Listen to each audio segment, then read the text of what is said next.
Hello, everyone, and welcome to episode 457 of the Juicebox Podcast.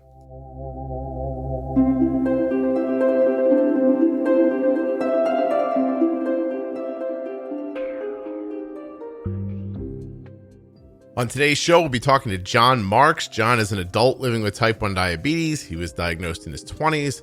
Today, he's going to talk about his early management, things he figured out, where he is now, and he's going to tell us a little bit about his job. And that job is pretty cool. Jon is a sports radio host in Philadelphia. He works on the station that I grew up listening to sports talk radio on. Jon and I are going to talk about diabetes for a while. We're going to ebb into some sports, but then he's got a really important message on the back end that I don't want you to miss. So if you get into the sports stuff and you're like, oh, he stopped talking about diabetes, hang on just one more second for me. Please remember while you're listening that nothing you hear on the Juicebox Podcast should be considered advice, medical or otherwise. Please always consult a physician before making any changes to your healthcare plan or becoming bold with insulin. During this hour, I'm going to mention the Diabetes Pro Tip episodes to Jon. If you'd like to listen to them, they start back at episode 210, or you can find them at diabetesprotip.com. They're also available at juiceboxpodcast.com.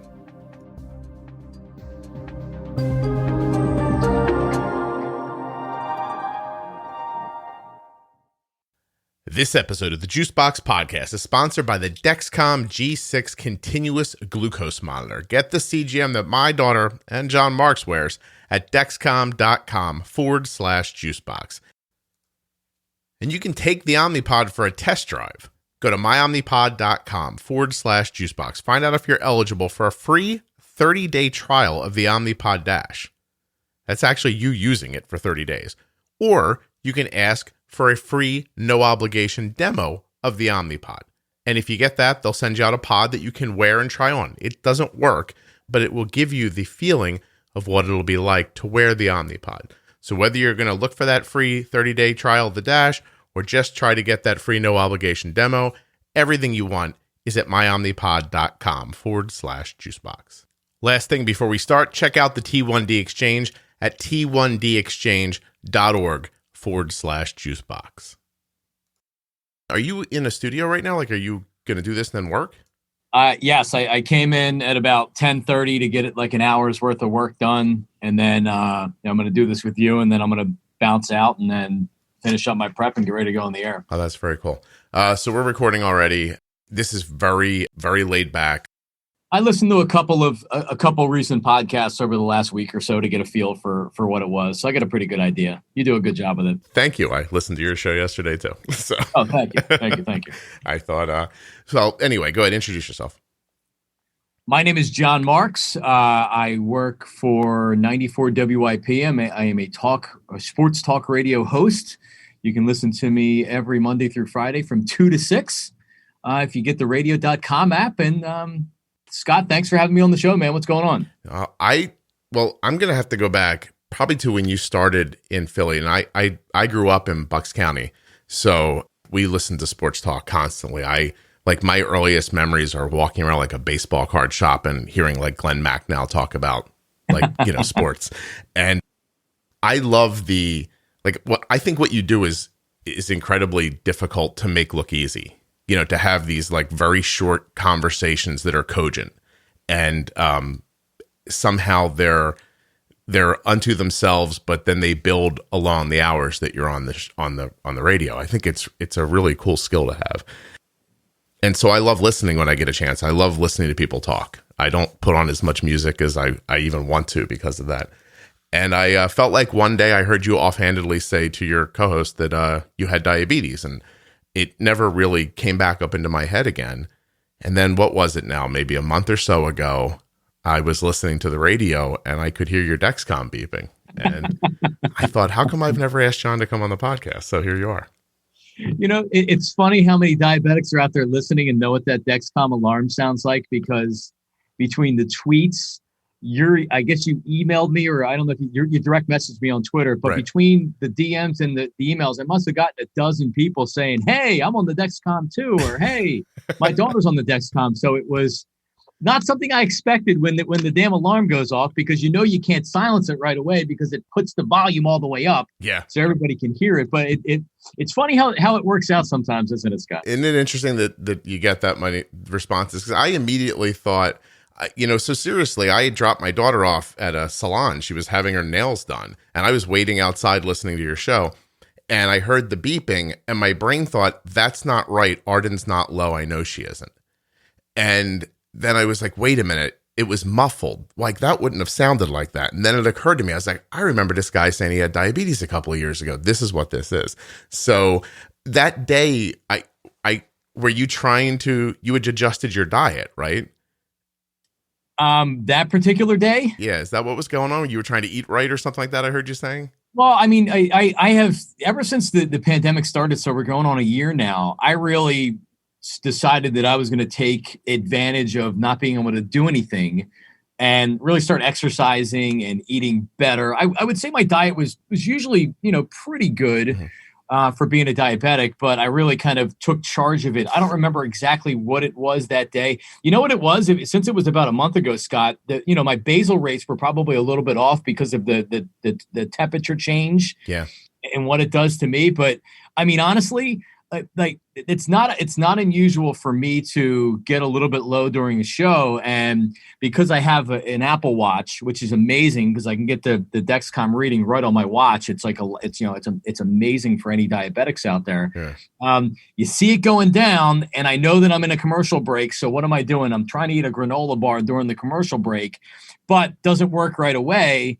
So sometimes something like that'll happen, and that's not uncommon with me, Scott. I mean, we all have our highs and we all have our lows, and we just try to manage them as best we can. So you feel a little, when the weather warms up, you need a little less? You know what?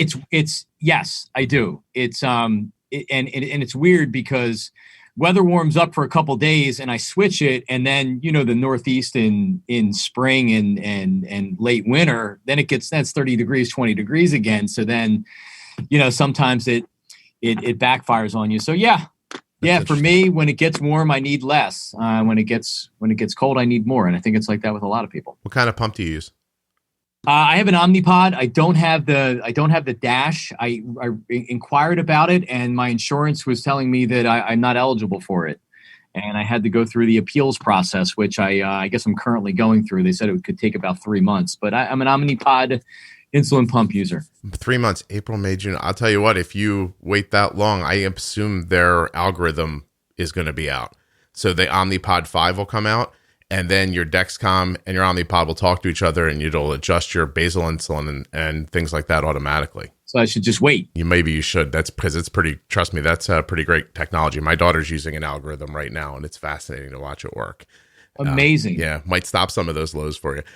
I'm wondering, when you're talking, like you said, you can get lower while you're talking. So I think of your show as I think of you as the driver and as Ike is the color a little bit sometimes. Yes. And so you're talking a little more than he is.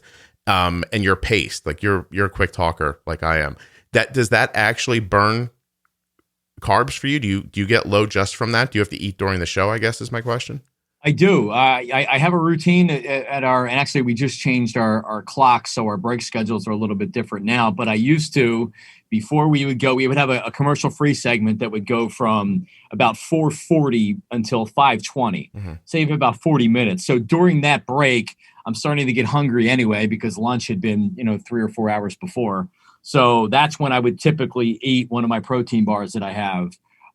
So now that it's a little bit different, but yeah, I mean, it does, Scott, when I feel like I have a good show, when I get done and off the air, I just like mentally, I'm just exhausted. Like, oh yeah, man. And now I have to drive 55 minutes home and have 2 little kids running and screaming and try to eat dinner and then get them in bed and everything else. So it goes quick that day. Yeah, it does. I have to tell you, I it's not dissimilarly. If I do this for an hour or for 90 minutes, there's a span of time afterwards where your brain is scrambled, like from listening and talking and trying to say the right thing and not say the wrong thing, and and all the things that you want to get out and everything. It is exhausting talking like this. I just didn't realize it would affect blood sugar like that. It's kind of interesting. I think it can. For people out there that are listening that aren't familiar with sports radio, and I'll just say like the Northeast, which is Philly, New York, and Boston, people not only take their sports serious, but they take their sports radio serious. I mean, it really is. It's a way of life, and heated conversations, talking about quarterbacks and things like that. Looking at your mentions on Twitter and people wanting you fired or threatening you or things like that. it gets very interesting. So I don't know if my mean mentions take away from my blood sugar, but I think a long show sometimes does. That's amazing. How old were you when you were diagnosed? So it was August 7th, 2002. So I would have been 24, turning 25. I was in between jobs. I had left an office job that I was working at in Center City, Philadelphia. I was working at a restaurant part-time, and then I was working in another restaurant part-time. So I had 2 part-time restaurant jobs. The one restaurant, it opened, like it was a new restaurant. It opened and it did poorly from the start. So it turned into one part-time job that I had. And I remember I was at my other job, and I went across the street to a convenience store, and I bought 2 of the biggest jugs, not like the 32-ounce jugs of Gatorade, but like the super duper big family size jugs of Gatorade, because I was so thirsty and I couldn't quench my thirst. And I just remember chugging these 2 things of Gatorade. And the guy that I worked with looked at me and said, "What the hell is wrong with you? Yeah. Like, dude, you got to go to a doctor." And I'm like, "I know I do. I think I have diabetes." That was on August 6th. The next day I took a train, went up because I didn't have a car. I was living in the city. Took a train up to my parents' house in suburban Philly, got her car and drove to the doctor. And that's where my family doctor that I had since I was a baby was very upset because my blood sugar was 720. No. And he realized that I was diabetic at that point. So that was August 7th, 2002. How did you know? Is it in the family, or are there any other endo issues in your family? No, I'm the first. No, I don't even have anybody type 2 in my family. So I was the first. It was just that, like, just not being able to quench my thirst. And that's just what I thought it was, because nothing else made sense. And probably 2 weeks before that, I had a low. Again, it was on a train. And I remember calling my mom and saying, "I feel really sick. Can you come pick me up at the train station? I'm not going to be able to walk." And she brought a Gatorade with me, and I drank the Gatorade and I felt much better.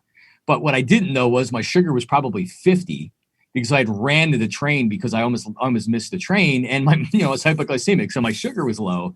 So then it all kind of made sense at once. It was like, if you watch what's the movie with Kevin Costner where he's anyway, he's like limping and walking, Usual Suspects. Okay. You realize in the last scene in the movie where Kevin Costner's character goes from doing this limp to where he's just walking. Spacey. And it's like, oh my God, like that's the guy. Right. And like, it was at that moment where I'm like, oh my God, I think I have diabetes. Just like that. You're like, I'm Kaiser Soze. Yes, yeah. Kaiser Soze. And right. I have diabetes.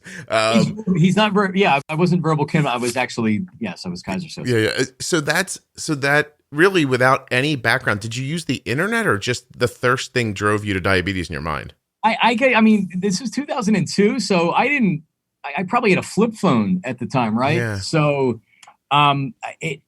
I just like, and I remember saying it to my mom when I got up there, and she goes, "You don't have diabetes, stop." And I'm like, "Well, then what the hell's going on?" But she looked at me, she said, "You look like a drug addict." You were losing weight. It was probably 600 or 700 for, 3, 4, 5 days. Yeah.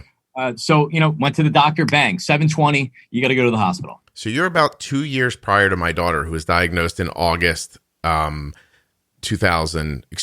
years, 2006, when she was 2 years old. So you were just slightly ahead of the curve of technology too, right? So what did you start with to manage? So here's the kicker. When I said I had 2 part-time jobs and then I had 1 part-time job, I had no health insurance. Mm-hmm. So just going to the hospital and then putting me in intensive care because they were worried that there was going to be problems with my organs because my blood sugar was so high. So I didn't have insurance in there. And, that's like staring down the barrel of a shotgun where it's like, oh my God, what am I going to do? Yeah. And luckily, my parents aren't wealthy by any stretch, but I grew up in a middle-class neighborhood. I was living on my own and I had an apartment of my own, but I knew at least that they could give me some support as I needed. But I started off with a vial of long lasting and a vial of short lasting and needles, and a one touch, a little meter, a meter, yeah. And that's how I did it. I try to explain to the people who listen to the show, I'm like, they gave me a vial and a handful of needles and this little meter that looked like it came out of a bubblegum machine, and like, here, go take care of your kid. And, compared to now, it's barbaric. And compared to even 10 years prior to that, it was the most amazing thing that ever existed. So it's interesting how it leaps forward so much. So you find Omnipod when? So I've been married 7 years ago. And you know what? So like, I don't know why I didn't get on a pump. I lived in Hawaii for a couple of years. I had, started my radio career, and my diabetes was not managed well. I didn't test my sugar well. I didn't test it often. I wasn't a big sweets eater, so it's not like that I was eating cakes and cookies and all that stuff right there. But if you're not testing your sugar multiple times a day, you're never going to be regulated properly. Right. So I had, for a number of years, that's how I lived. I had multiple times where I bottomed out and I woke up in the back of an ambulance. I just always felt like, especially when you first get diabetes, you feel like, because you're still in the honeymoon phase, you always feel like that you're going to be able to go to get something, right? Like you feel low. I'll be able to go to get to the store and get an orange juice. Yeah. Until the first time where it doesn't happen. And then it happened in Center City, Philadelphia. I was going to deposit my check from my job, and boom, straight down. Right. And I woke up in the back of an ambulance, and the first thing I remember is them saying, we didn't know if you're going to make it or not. Wow. Yeah, so it's scary, but I mean, that's how I lived for a long time. So I don't want to put words in your mouth, but I've heard adults, so you're in a really interesting space. I've talked to so many people, like diagnosed as an adult, but not a real adult, if you know what I mean. Like, right. Just right. And just try to ignore it. Like it'll be okay. But do you have any idea how many people tell me in that age range, they meet someone where it ends up being they take better care of themselves because of someone else or for someone else? Did you have that? Like were you doing it for you, or did you do it because you met a woman, or do you know what I mean? I think I realized that doing what I was going to do, what I was doing, how I was managing my diabetes wasn't going to work. And I think it was when I went back to, and this was when it was, I went back to seeing an endocrinologist on a regular basis, right? Went a couple of years where I would go, and then I wouldn't go for a year. And then when I needed prescriptions refilled, and they're like, you can't get your prescriptions refilled unless we see you in the office. So then I would have to go again.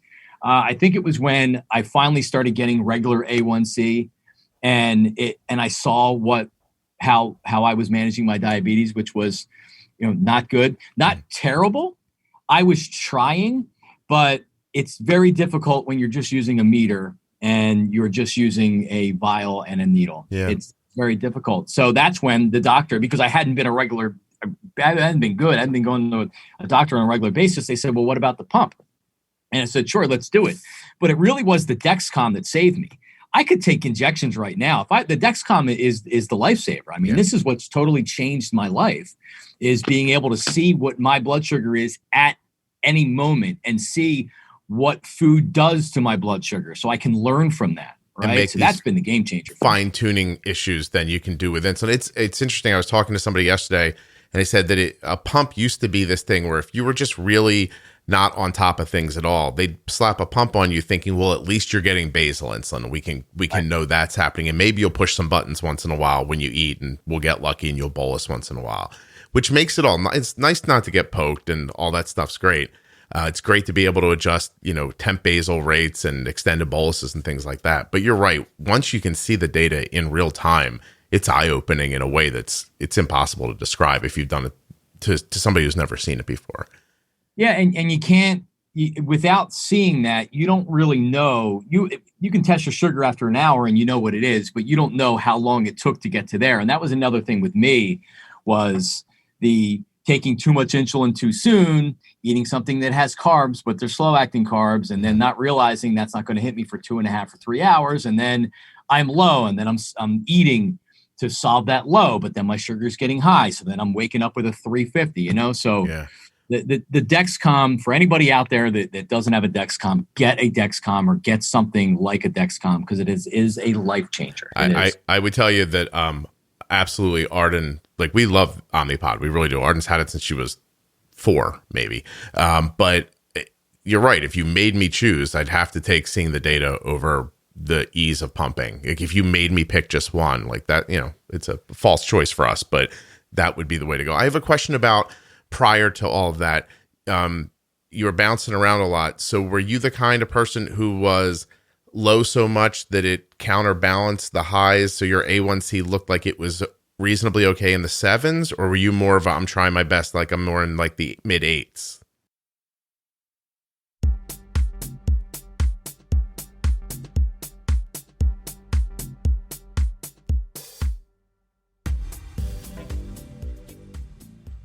I don't know if I can say it better than it's been said already today, but the Dexcom G6 continuous glucose monitor is an absolute must in your life with insulin. If you have type 1 or type 2 diabetes, you need to see what your insulin is doing, what impact it's having on your blood sugar, and how is the food you're eating impacting all of it. Think about that. Think about being able to see food go into your mouth, go to your blood sugar, and cause a rise, but you can see it happen in real time. It allows you to make a decision for next time, right? I pre-bolused my meal this time. I did 15 minutes, but I started to get a rise before the insulin really kicked in. Maybe if I just adjusted my pre-bolus a little bit, I could stop that rise. Maybe I just need a little more insulin, a little less, a little sooner, a little later. How do you figure that out? You figure that out with the information that comes back from the Dexcom G6 continuous glucose monitor. Dexcom.com/juicebox. Links in your show notes, links at juiceboxpodcast.com. Get yourself a Dexcom G6. Find out what your blood sugar is doing. Did you ever go to sleep with a blood sugar of 95 and wake up with a blood sugar of 250? Can you imagine if you could see exactly what happened overnight? When does your blood sugar start to rise overnight? When does it stop? Imagine now that you just set some basal rates that impact those rises. So you go to sleep at your 95 blood sugar, the rise is going to happen at 2 a.m., but you're ahead of it. And you've changed your basal rate at 1 a.m. to get ready for that rise at 2. The rise never happens, and you wake up with that same blood sugar that you went to sleep with. Wouldn't that be cool? You can do it. Dexcom.com/juicebox. I'm not even bothering to tell you that you can share your data with up to 10 followers if you want. That means your wife, your sister, your school nurse, anybody could see what your blood sugar is doing if you want them to. All right, while you're on the internet looking for that Dexcom, don't forget to get yourself a demo of the Omnipod or a trial. You can get a trial or a demo, 2 different things. So you can get a free, no obligation demo of a non-working Omnipod just so you can wear it to see what you think. You could like bang around the house with it and see, John's going to say later he wears it on his arm. You can see if that works for you. Or you can dive in a little farther and get yourself, if you're eligible, a free 30-day trial of the Omnipod Dash. Use the Dash for 30 days for the freeze. You could do that if you're eligible. Go find out at myomnipod.com/juicebox. We're talking about insulin pumping. We're talking about having control over your basals, your temp basals, your boluses. You can extend your boluses. There's all sorts of things you can do. And I haven't even told you yet that it's tubeless. So you're not connected to a device. It means you can jump in the shower without taking off your pump. I just literally 5 minutes ago saw a story online. Someone tried to figure out why getting into a tub made their blood sugar come up.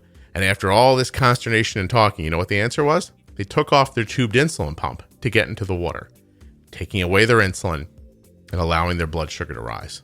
With an Omnipod, you can jump in the water and keep on that Omnipod. It is tubeless, it is waterproof, and it is wonderful. myomnipod.com/juicebox. Dexcom.com/juicebox. And of course, don't forget the T1D Exchange, T1DExchange.org/juicebox. Check them out, support the show, hit the links. Thank you. Back to John.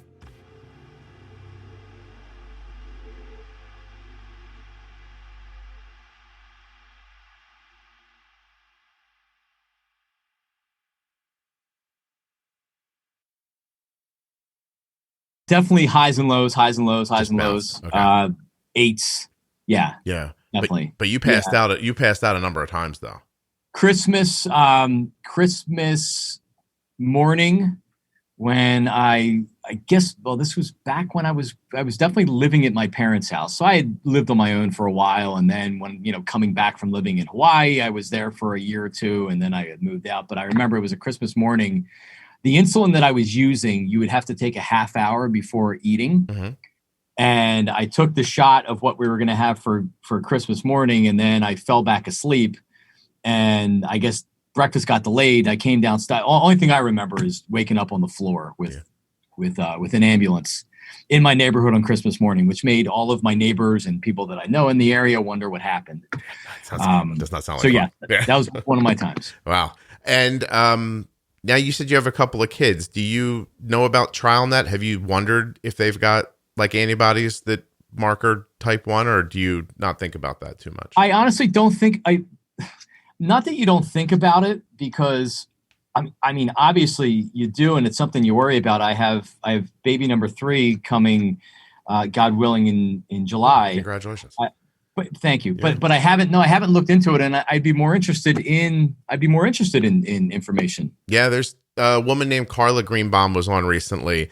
She runs TrialNet. They'll send you out a kit for free. You do a little thing at home, send it back to them. They'll tell you if you have any of the antibody markers.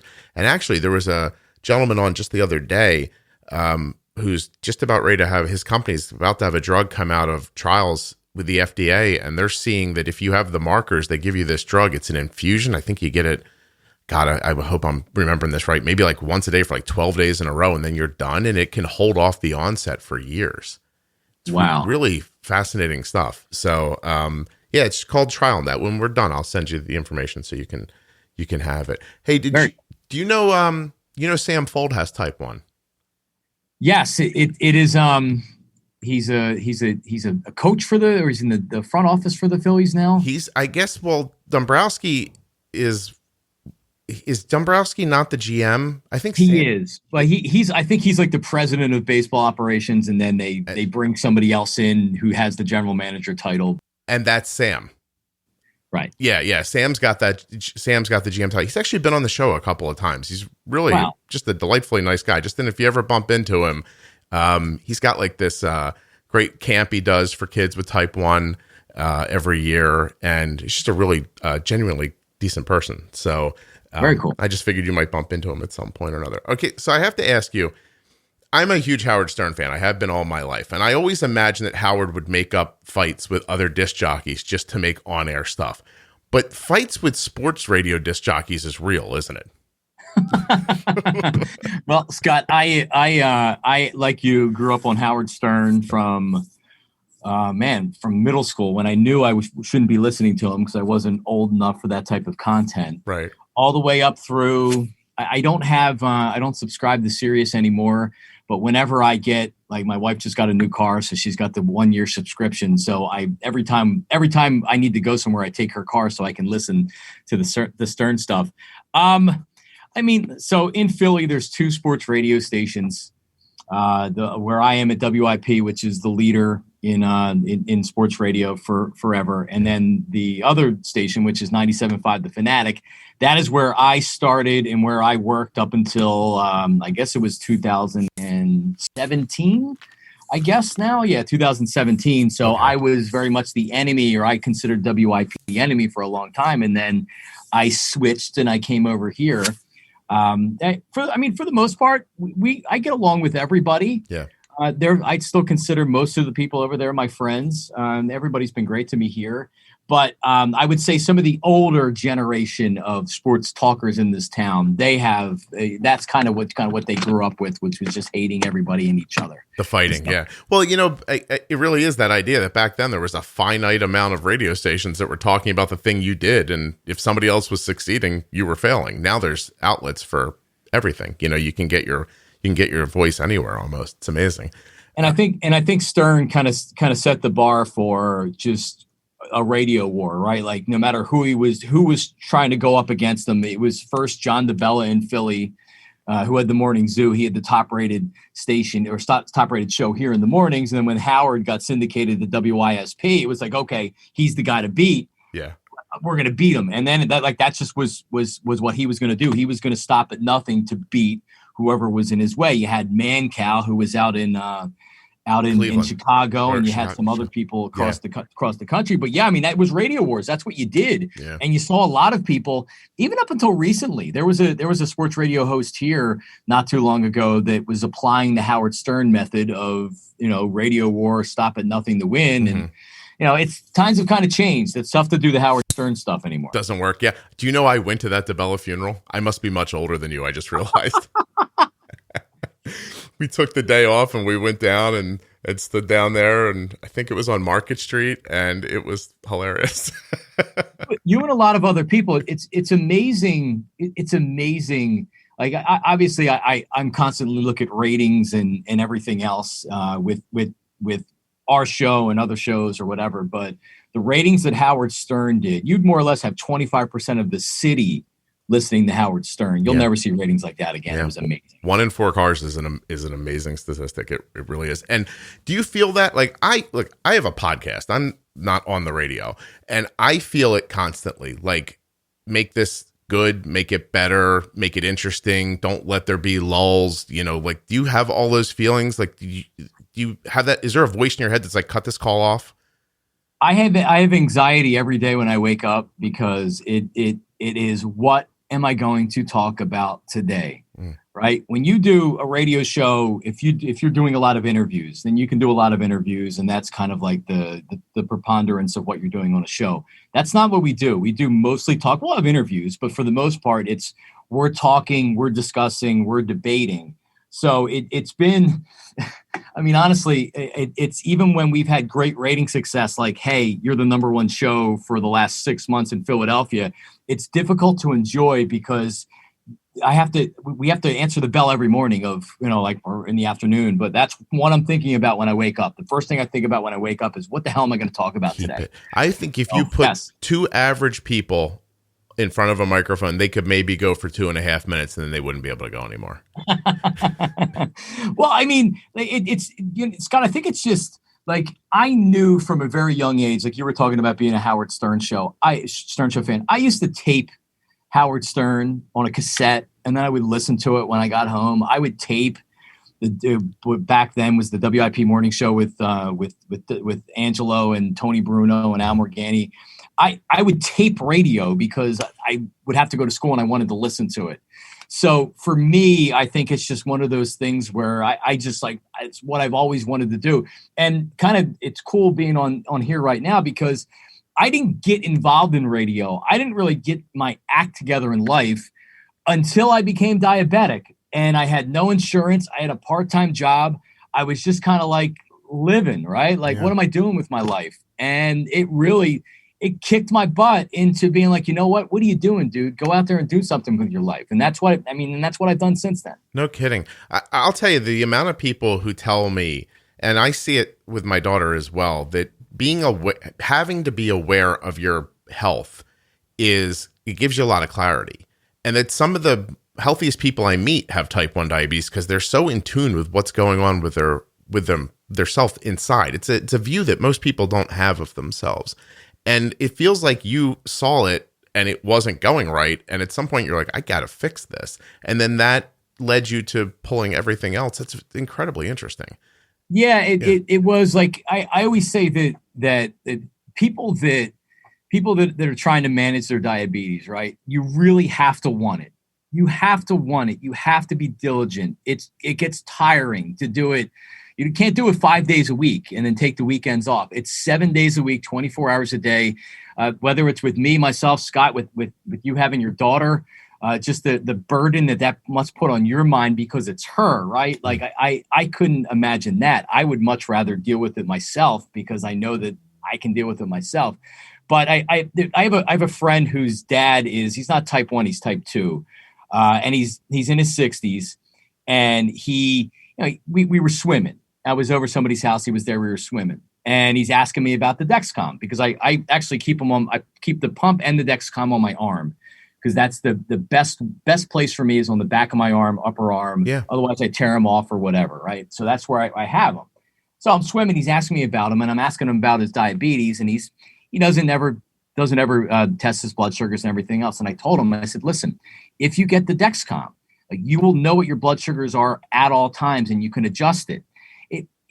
He didn't. I gave him the information. He never did anything with it because he's just like, oh, I'm fine. Don't worry about it. Well, like, you can't have that. You can't feel like that. I'm fine.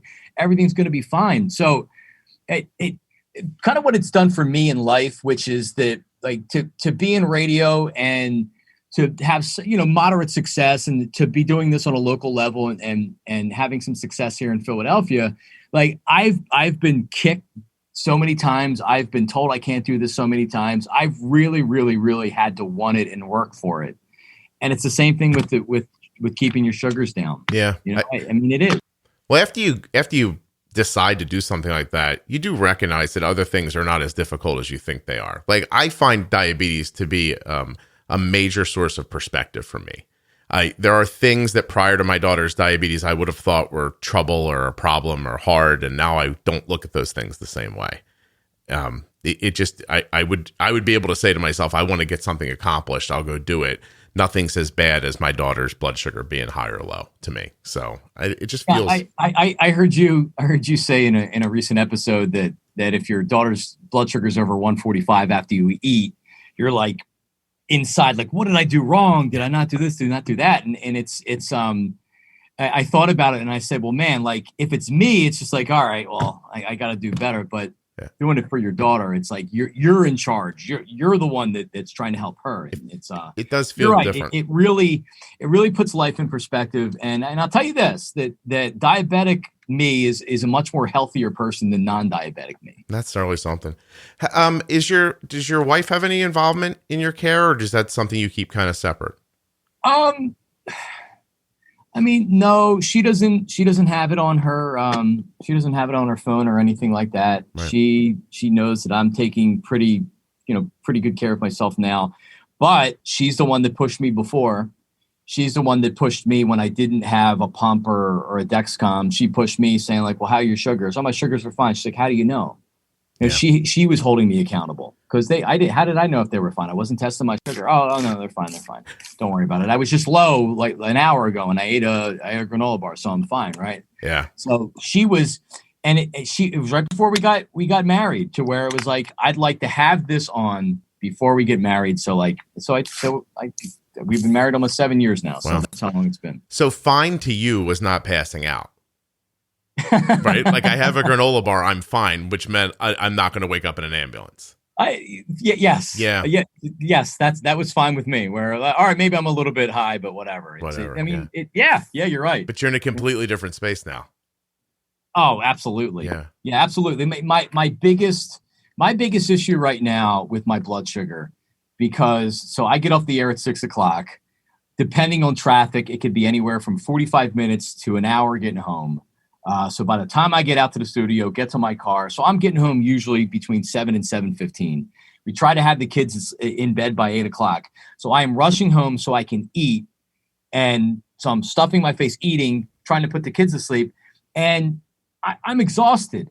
So what now the biggest problem is, because then I'm asleep by 9:00, my blood sugars are still, it's getting a little bit higher or whatever. So that's my biggest problem spot right now, is I will wake up at like 11:00 to use the bathroom, and my sugars will be higher than they should be. Okay. And what will you do? Will you adjust basal rates for that? Or do you think your meal ratio in the evening is like, how into this are you? Like, do you know, if I said to you that if you have something with a lot of fat in it, that you'll see a rise from the fat a couple of hours later, or that protein can make you're into all that?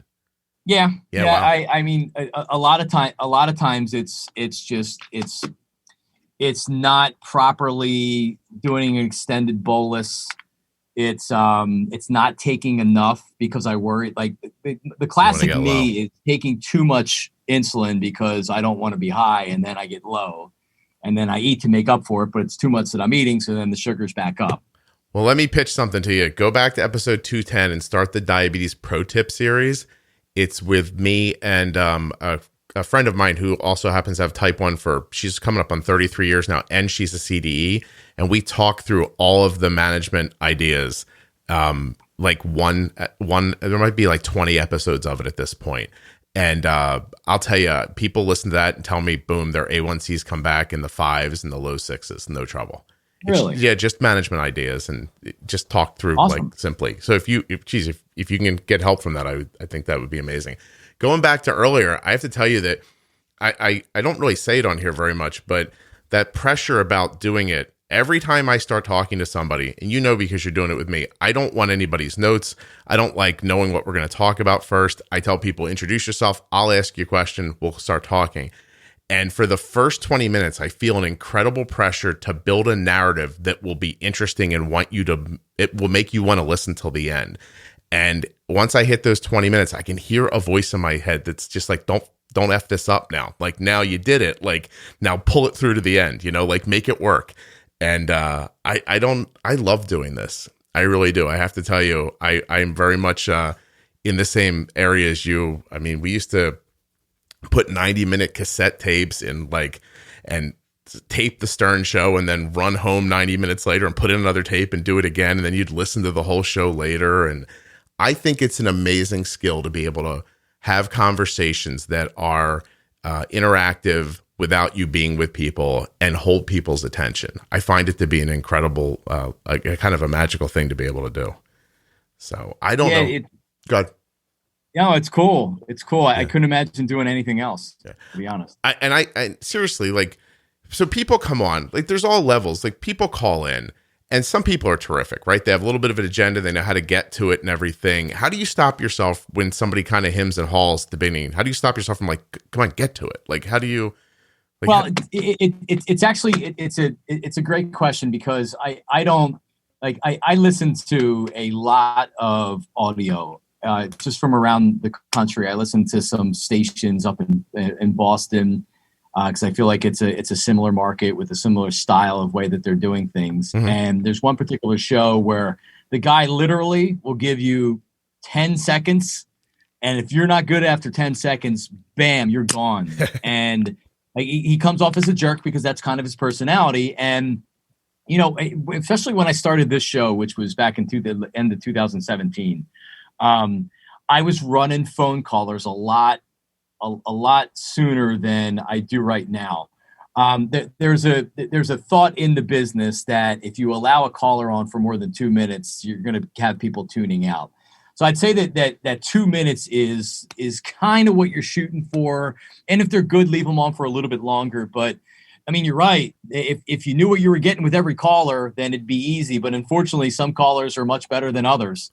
So if you get the bad caller that's kind of maybe had a little bit to drink that day, which we'll get from time to time, or somebody that's just not very good on the air, I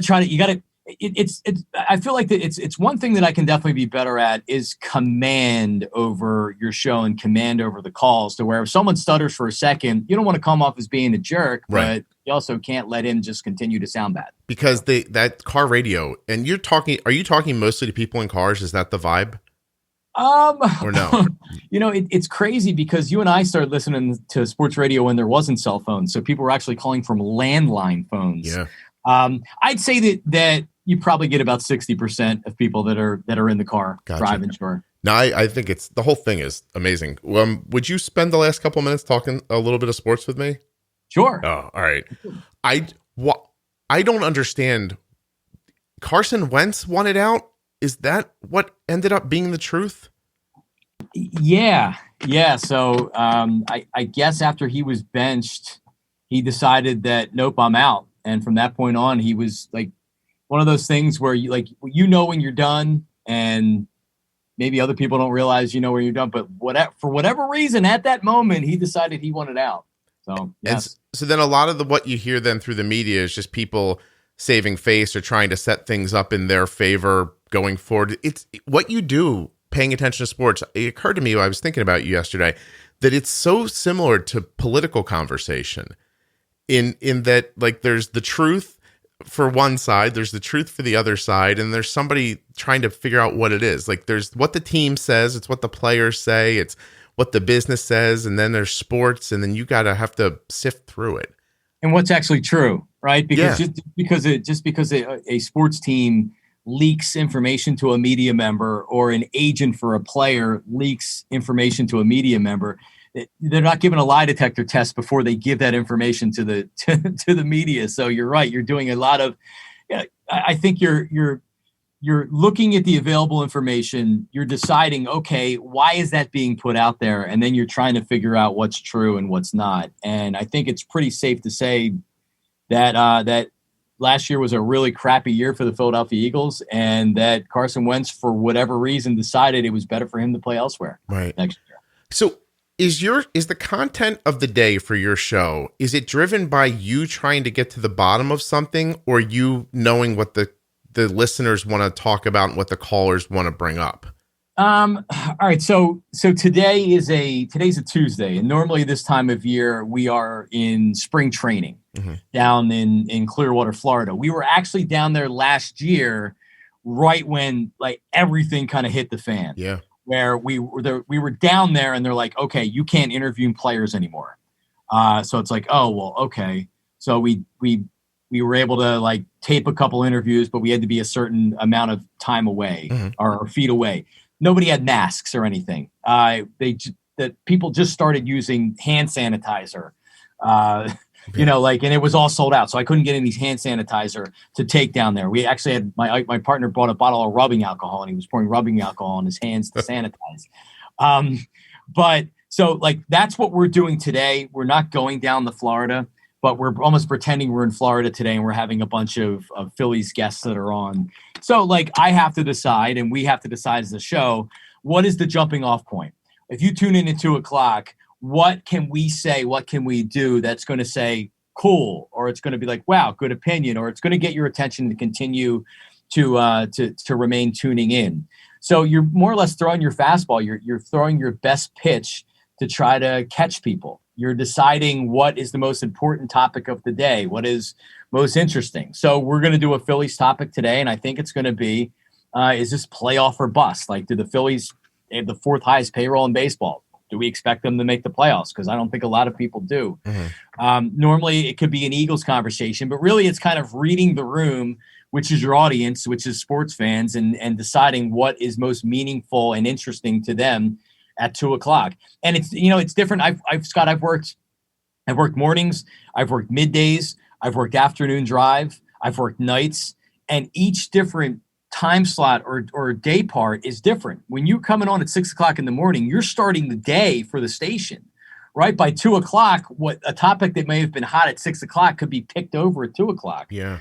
So I mean, it's interesting, but I think you get what we're trying to do. We're trying to do something interesting. But it's not. It's interesting. I would say it's problematic for you, because if the morning eats up that topic, but it's still a relevant topic of the day. But then you almost have to kind of gloss over it and find the next thing that's most interesting and make it interesting. Right. No, you're right. And it's, I mean, honestly, afternoon drive's my least favorite day part that I've worked, just because I'm not getting home till a little bit later, and I'm not a sleep in guy. I'm up early and I'm ready to go early in the morning. But like, it can be picked over sometimes, but like you said, sometimes you can take an idea, refine it, and make it better. Yeah.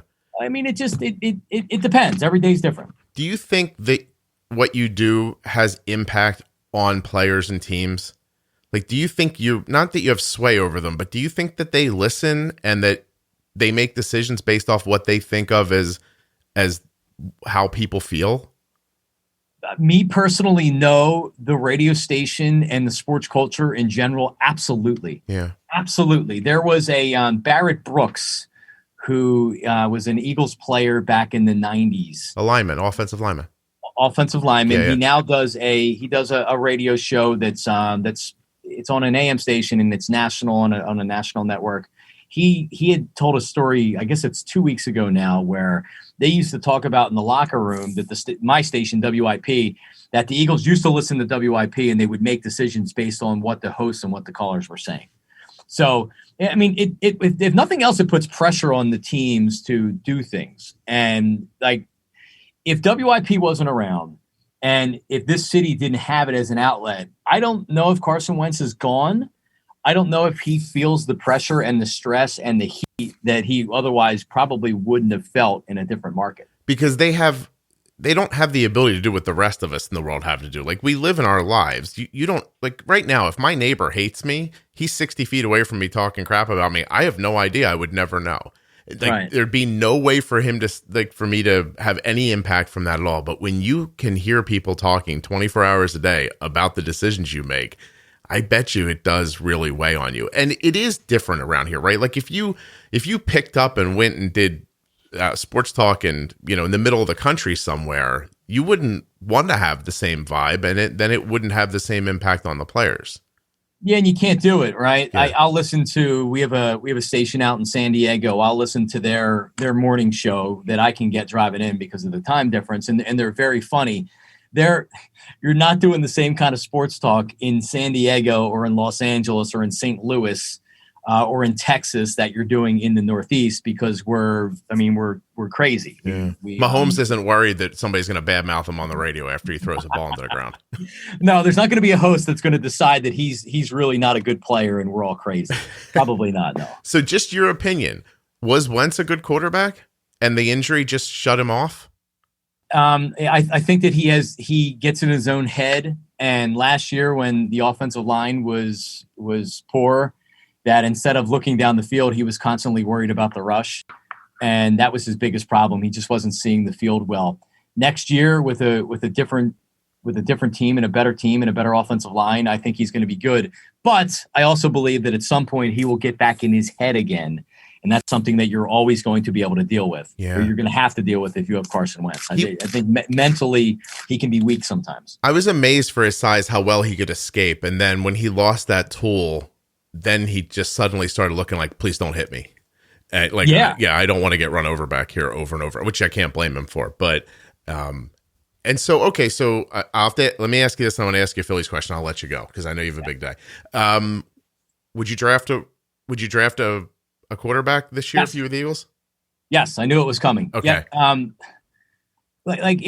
it's a difficult question to answer because we're not evaluating the quarterbacks, right? Like I'm a football fan. I'm not an expert, right? Now I'm afraid that the Eagles, they're not experts either. That's been part of their problem.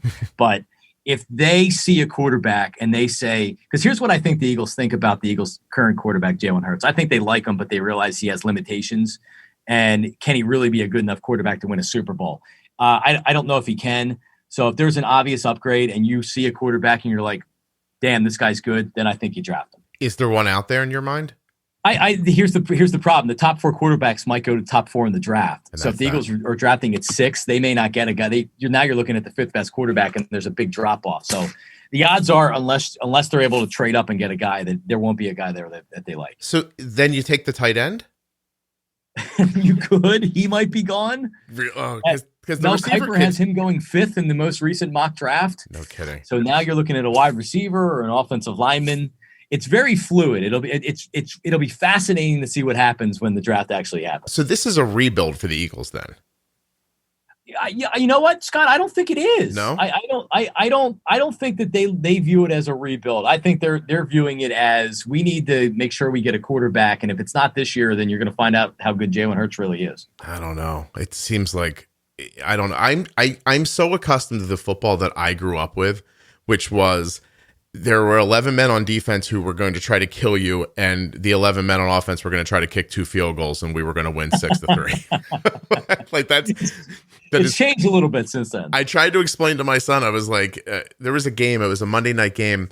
The Oilers were playing the Eagles, and by halftime, the Oilers stopped sending receivers over the middle of the field because they were running out of them. The House of Pain game. That was amazing. Wes Hopkins broke a man's nose. I think Ernest Givens' nose.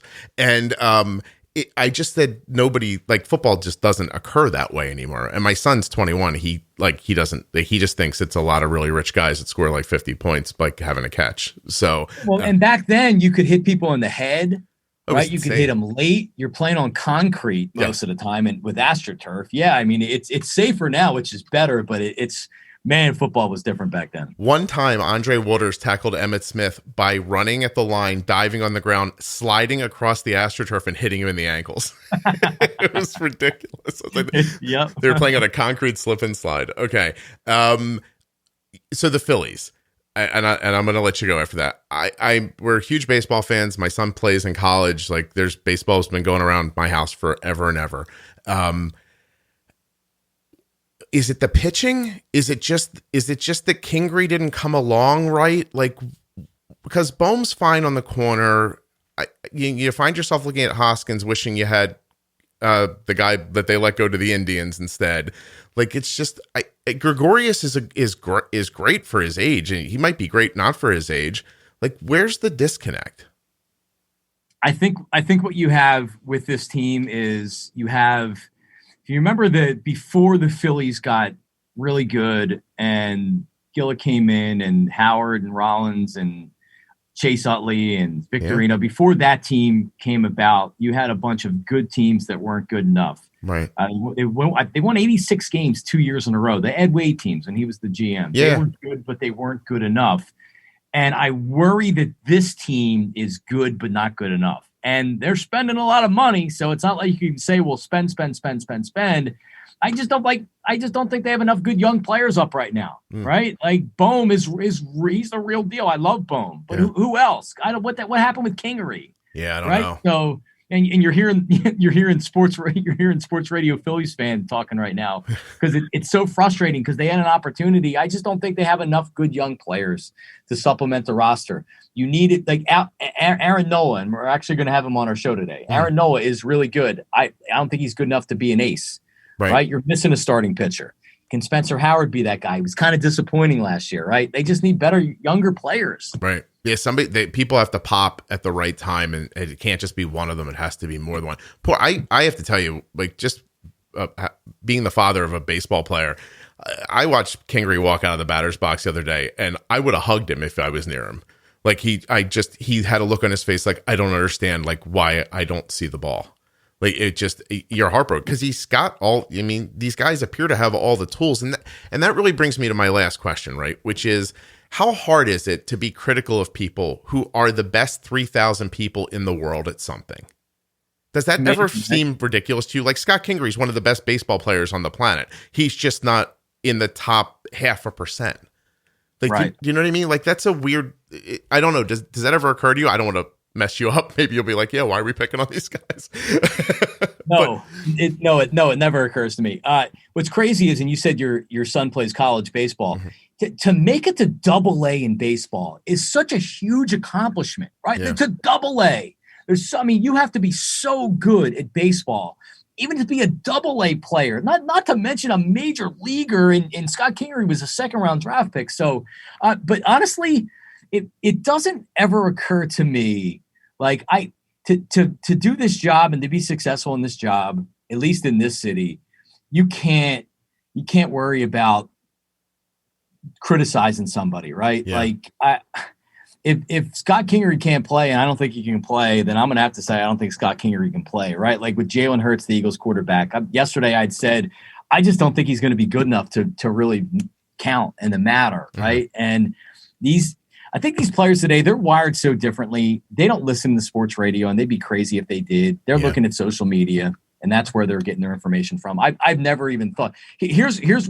I've been doing a radio show with the Eagles defensive end, Brandon Graham, on Monday nights for an hour since the Super Bowl year. Right. And he's the one guy that I won't criticize because we have a personal relationship. And that's really about it. I try to keep my distance from people normally, so I don't have to worry about things like that. Brandon's got an old school vibe about him. I used to tell my son that I thought that if he wanted to, Reggie White could have gotten to the quarterback on every play, but he knew when he didn't have to.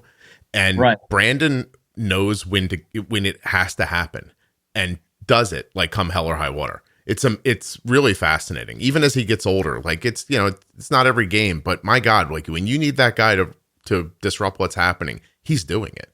It's like I always felt like he understood the game on a different level. And with him, because, like, me being a dad and having two young kids, he has two young children as well.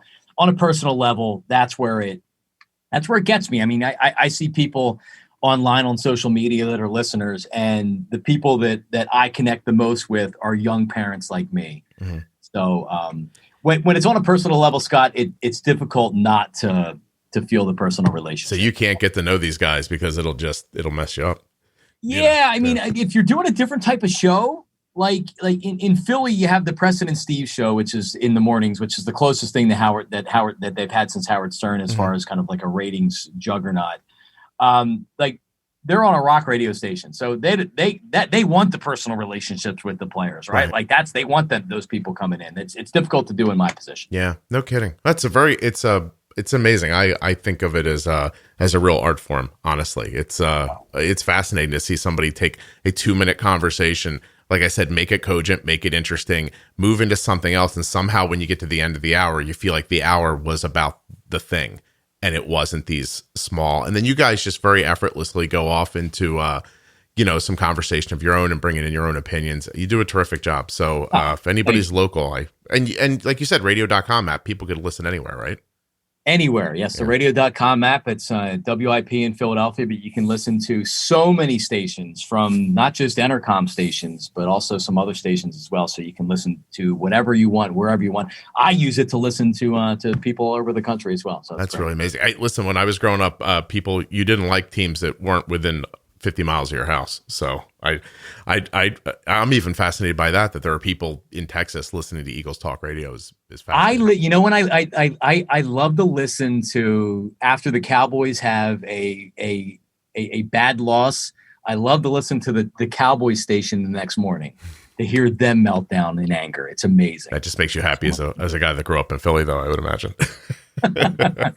Scott, if I can mention one other thing Please. Before we wrap this up, and since we've talked a lot about me being on the radio, I recently, so where our studio is, we're looking out on the Schuylkill River in downtown Philadelphia, right by 30th Street Station, where you can, it's like kind of the hub of getting to New York or going down to DC in the on the transit line, the Amtrak, and whatever else. And it's probably a couple of months ago now, we had somebody that jumped off the bridge here down into the Schuylkill, committed suicide. Wow. And there had been another one a week or so before that. And I knew at that time, because I had been feeling some anxiety of kind of being bottled up with the pandemic and not being able to go anywhere. And very innocently, I had said on the air, I had said, listen, I'm feeling it too. I'm feeling the depression. I know that it's difficult out there right now with losing jobs and everything else. So please, before you do something like that, email me, direct message me on Instagram and Twitter, like reach out to a family member, call the suicide hotline. Like, don't do that. I understand. Like, I've dealt with depression before. And Scott, you wouldn't believe how many people reached out to me just to say thank you. You talked about impact, and it's what made me think about it. And it gets me emotional. Yeah. But the impact that I had just by saying that, a couple of people reached out to me that were in really, really bad places. One was homeless, living out of his car, listening to the station. But like that, to me, that meant more to me than anything I've ever said about sports on the air in the almost 20 years that I've been doing this. So the little things, you don't realize the impact that you can make just by letting people know, like, hey, listen, I'm there too. We're all there and it's okay. Right. No, I appreciate that.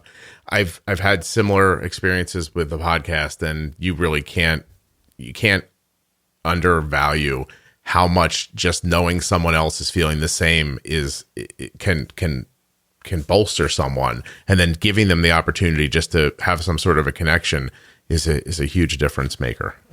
Good for you. That's really something. Is that something you think you might get more involved in? It's there's so many different things that I want to get involved with. And it's like, with my show right now, we really need to, I would like to have kind of a cause that we raise money for every year. And I had a friend that committed suicide right before the Eagles won a Super Bowl, so 2017, because I remember his girlfriend and some friends went to his grave and put his Eagles jersey on the grave. And it's one of those things where you're like, I should have, not that you blame yourself, but in hindsight, you're like, I can see that he was a really, emotional and upset person. Yeah. You don't realize it in the moment, or you don't stop to look, I guess is the bigger point. Like it feels like, especially now when I've had these feelings where I work out of my house and my family's here and everything. And there are times I'm just like, oh my God, I'm just staring at a wall. There's nothing else to do. I've done everything I'm supposed to do today and there's still 5 hours left. You know what I mean? Like it's got this very strange feeling. No, man, that's lovely of you. So yeah, hopefully you guys can lean into that, because it sounds like you had a big impact just saying it one time. Yep.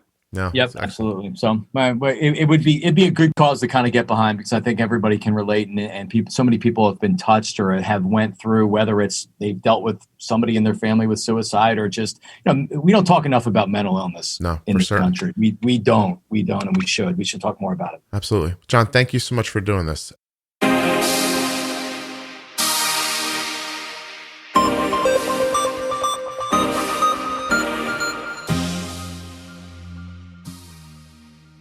Huge thanks to Jon. Don't forget to check him out on that radio.com app or at 94 WIP if you're in the Philadelphia area. Thanks also to Dexcom and Omnipod for sponsoring this episode of the Juicebox Podcast. Find out more about that Dexcom G6 continuous glucose monitor at dexcom.com/juicebox. And check out those trials and those demos of the Omnipod at myomnipod.com/juicebox. You may be eligible for a 30-day free trial of the Omnipod Dash. And of course, adding your information to the T1D exchange helps everyone living with type 1 diabetes. If you or someone you love has type 1 diabetes and you're a U.S. citizen, head to t1dexchange.org/juicebox. Jon caught me by surprise there at the end, but I want to add the National Suicide Prevention Lifeline to this episode. Help is available. Call 1-800-273-8255 or go to suicidepreventionlifeline.org.